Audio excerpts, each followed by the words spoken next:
Join me for a ride on the Information Superhighway. Hi, I'm Tony Velasquez.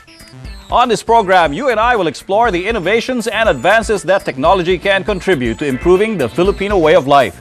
We'll upload information and ideas on the hardware and software that will make you aware of new directions that can lead to better ways of doing things. There's no time like the present to think about a future perfect.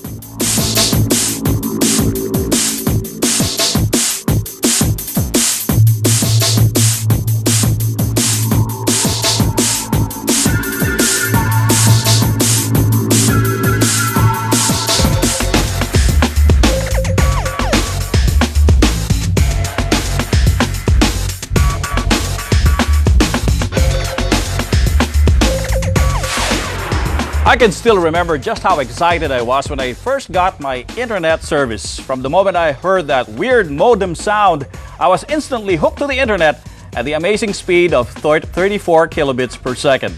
Well, that all seems like light years ago. In the 16 years since the Philippines entered the Information Superhighway, we're now seeing information delivered to our homes and offices at broadband speeds unheard of in the last decade.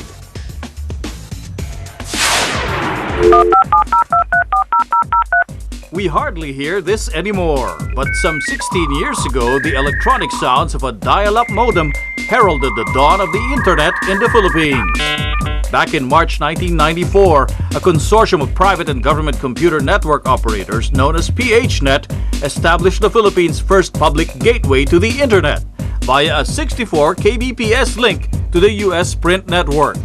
The 16 years that have passed since then have seen a growing number of internet users speeding along the Philippines Internet Superhighway.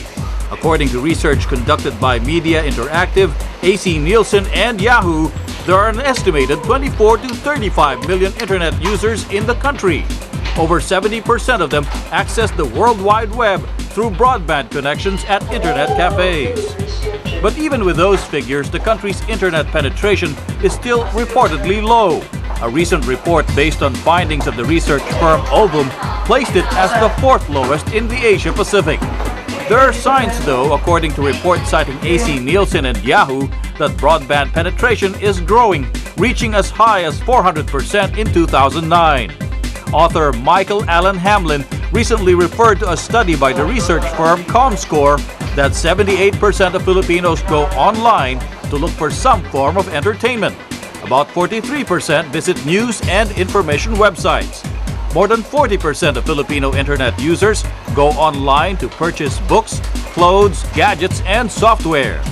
Hamlin also cited research by Universal McCann that shows 99% of Filipinos go online to watch videos, 61% upload videos, 86% upload photos, and 90% read blogs.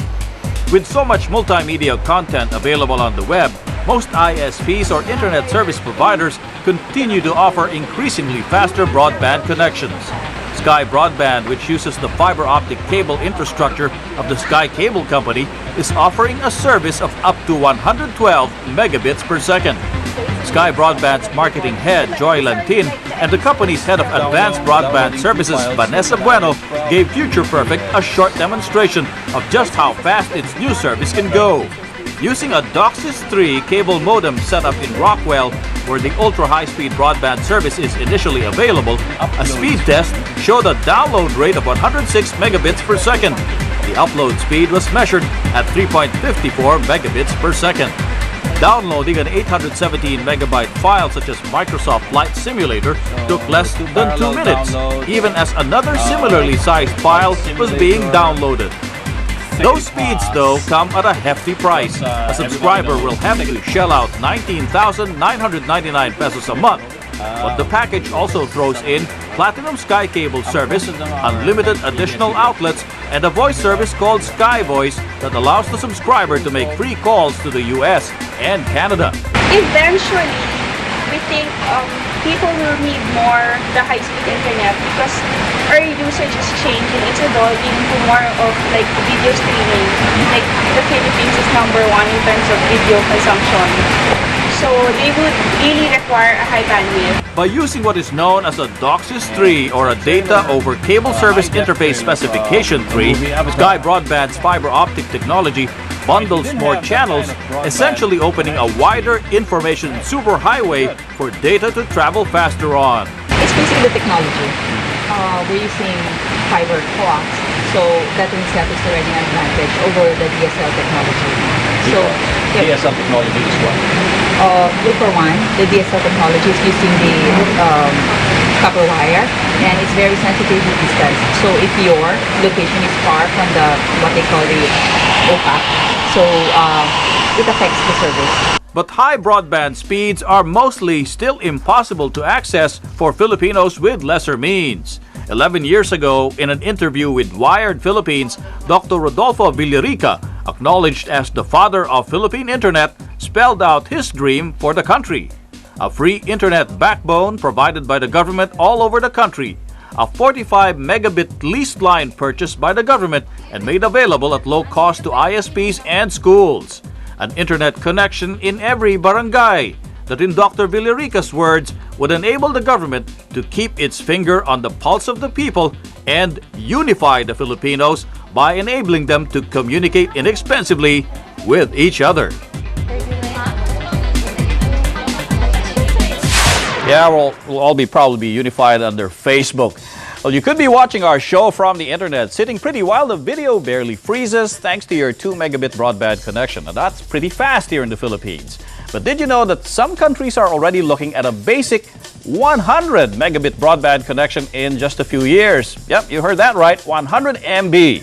Here's a look at just how many people are on the web right now and how access to the internet is likely to get faster and easier in time. Internet penetration worldwide continues to grow at an astonishing rate. In North America, nearly 80% of the estimated population is believed to be on the web. But when it comes to the growing number of users, the first world has nothing on Asia, where users grew about 42% of more than 3.8 billion. That's a jump from a little over 100 million to more than 800 million from 2000 to 2010. And as more and more people get on the web, demand for faster internet access also continues to grow. So far, ISPs have been able to keep up. A look at least 33 countries show 271 million were already on broadband as of June 2009. In some countries, internet access has stopped becoming a luxury and has become a basic right. Estonia, a former Soviet republic where population is only a little over 1.3 million, a law declaring internet access a fundamental human right, was passed as far back as 2000. Last year in France, the country's highest court, the Constitutional Council, also declared access to the internet as a basic human right. That decision came on the heels of French President Nicolas Sarkozy's creation of the first internet police agency. Finland, meanwhile, wants to make a 100 megabit broadband connection a legal right by the end of 2015. The United Nations itself supports the International Telecommunications Union's call to make access to high-speed broadband a basic human right.